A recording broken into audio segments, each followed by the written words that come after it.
Lots of people are going to find this very, very interesting from Fraser Nelson.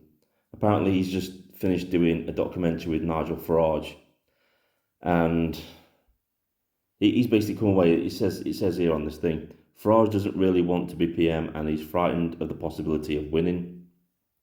Farage is morphing into another SW1 swamp creature. Let's see what he's actually got to say. So it's been on the radio saying you're going to...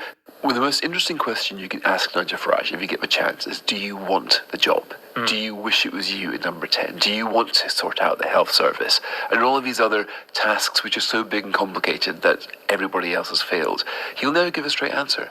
Because I think he's actually not quite good at persuading himself yet, but he would like to spend 4 or 5 years in number 10, fighting with the civil service, pulling a lever, then finding out it's not attached to anything. I mean, that's what the usual problem. Politicians make promises because they overstate how effective the state is. When you get in there, the buttons don't work.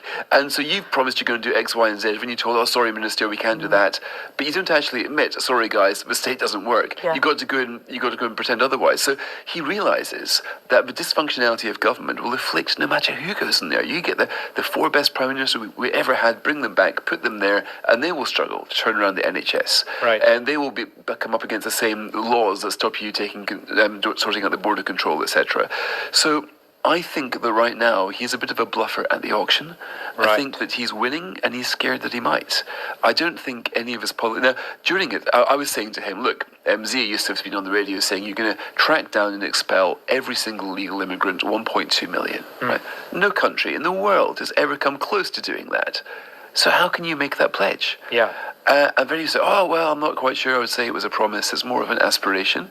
A bit like the no pay no tax under 20 grand. That's an aspiration. Right. And I'm saying to him, hang on a minute. There's a big difference between a promise and an aspiration. And voters are sick, surely, of being given a promise by a politician only to be told it was only an aspiration. You're sounding like all the rest of them. So he says, oh, Fraser, in politics, all promises are aspiration. Part of keeping... Well, the most interesting question you can... So that was it.